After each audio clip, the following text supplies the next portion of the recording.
இன்றைக்கி நாம் கடாய் பன்னீர் எப்படி செய்கிறதுன்னு பார்க்கலாம். அதுக்கு தேவையான பொருட்கள்: கொத்தமல்லி 4 டேபிள் ஸ்பூன் எடுத்து வச்சுருக்கேன், வரமிளகாய் ஒரு 6 எடுத்து வச்சுருக்கேன், பூண்டு ஒரு 10 பல்ல சாப் பண்ணி வச்சுருக்கேன், வெங்காயம் 1 எடுத்து சாப் பண்ணி வச்சுருக்கேன், தக்காளியை நல்லா பேஸ்ட் பண்ணி எடுத்து வச்சுருக்கேன், அப்படியே மிக்சியில் அடித்து வச்சுருக்கேன், குடமிளகாய் ஒரு 1/2 குடமிளகாய் கட் பண்ணி வச்சுருக்கேன், பன்னீர் ஒரு 100 கிராம் எடுத்து கட் பண்ணி வச்சுருக்கேன், முந்திரி ஒரு 10 எடுத்திருக்கேன். இப்போ பேனில் நான் அந்த 4 டேபிள் ஸ்பூன் கொத்தமல்லியை போட்டு வறுக்க போகிறேன்.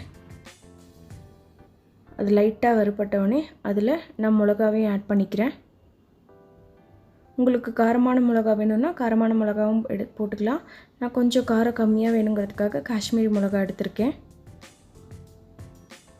போட்டுட்டு அந்த கொத்தமல்லி ஸ்மெல் உங்களுக்கு நல்லா தெரியும். வறுக்க வறுக்க அந்த ஸ்மெல் வரும்போது நீங்கள் எடுத்துடலாம்.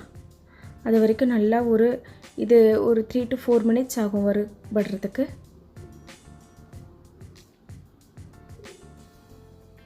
வறுத்து தனியாக அதை எடுத்து மிக்சியில் பொடி பண்ணி வச்சுக்கோங்க. இப்போ இன்னொரு பேன் எடுத்து நான் கொஞ்சமாக ஆயில் ஊற்றிருக்கேன்.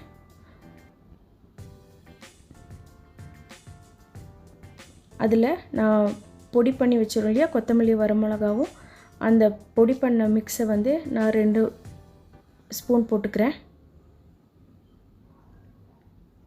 அதில் நான் கட் பண்ணி வச்சுருக்க பன்னீரை போட்டு மிக்ஸ் பண்ண போகிறேன்.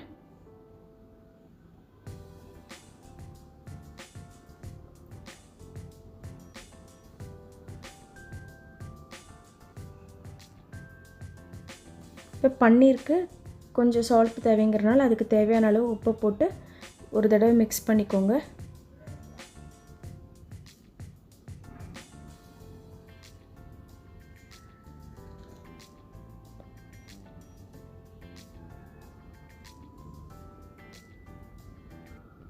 இது நல்லா மிக்ஸ் ஆனோடனே ஒரு 1 to 2 மினிட்ஸ் இருந்துட்டு அதுக்கப்புறம் எடுத்து இதை தனியாக ஒரு பேனில் எடுத்து வச்சுக்கோங்க, கப்பில்.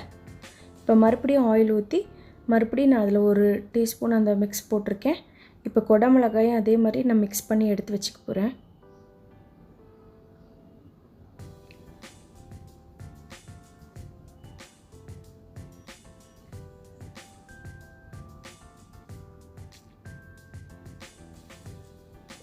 ஒரு நிமிஷம் கழித்து அதே ஒரு கப்பில் தண்ணி எடுத்து வச்சுக்கோங்க.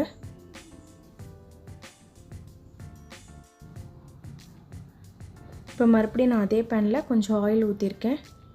ஊற்றிட்டு நம்ம சாப் பண்ணி வச்சுருக்க கார்லிக் அதில் போட போகிறேன்.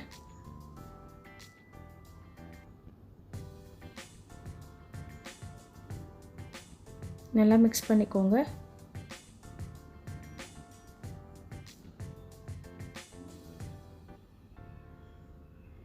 அதில் சாப் பண்ணி வச்ச ஆனியனையும் அதில் நான் போட்டுறேன்.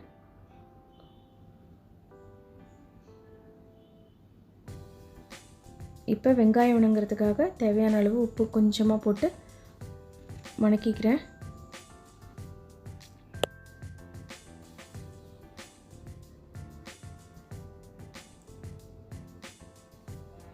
வெங்காயம் நல்லா வணங்கிருச்சு.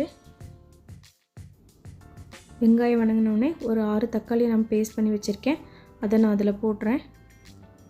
போட்டு நல்லா மிக்ஸ் பண்ணிக்கோங்க.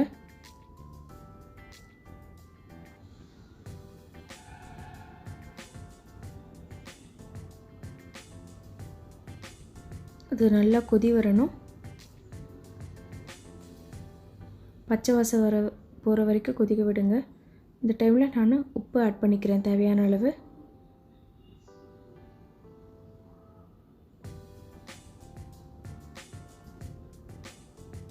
இப்போ நல்லா கொதித்தோடனே நம்ம கொத்தமல்லி வரமிளகாய் போட்டு மிக்சியில் பவுட்ரு பண்ணி வச்சுருக்கல, அதை நான் ஒரு 3 ஸ்பூன் இதில் போட்டு ஆட் பண்ணி கலந்து விட போகிறேன்.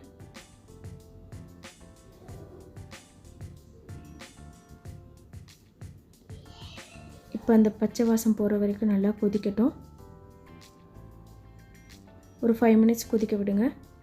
அதுக்கப்புறம் அதில் முந்திரியை நம்ம பேஸ்ட் பண்ணி வச்சுருக்கோம் மிக்சியில் போட்டு, அதையும் நான் அதில் ஆட் பண்ணிக்கிறேன்.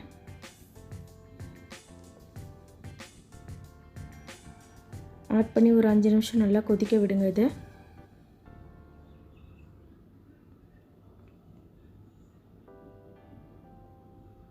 நல்லா கொதி வரும்போது நான் சுகர் ஒரு ஸ்பூன் போட்டுக்கிறேன். அந்த தக்காளியோட புளிப்பு தெரியாமல் இருக்கிறதுக்காக போட்டுட்டு ஒரு கொதி வரட்டும்.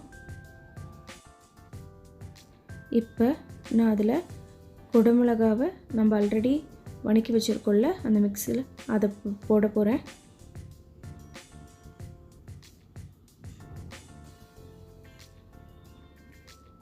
அந்த குடமிளகாவில் அந்த ஃப்ளேவர் நல்லா இறங்கணுங்கிறதுக்காக தான் நம்ம அப்படி அந்த தூளை போட்டு ஃபஸ்ட்டே ஒரு தடவை வணக்கி வைக்கிறது.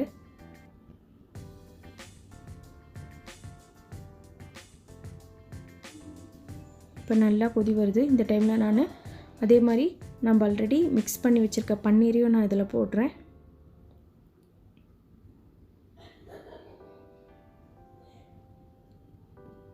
போட்டுட்டு நல்லா மிக்ஸ் பண்ணி விடுங்க. அவ்வளோதாங்க, சூப்பரான கடாய் பன்னீர் ரெடி ஆயிடுச்சு. இது சப்பாத்தியோடு சாப்பிடும்போது ரொம்ப டேஸ்ட்டாக இருக்கும். ஒரு டைம் ட்ரை பண்ணி பாருங்கள். தேங்க்யூ.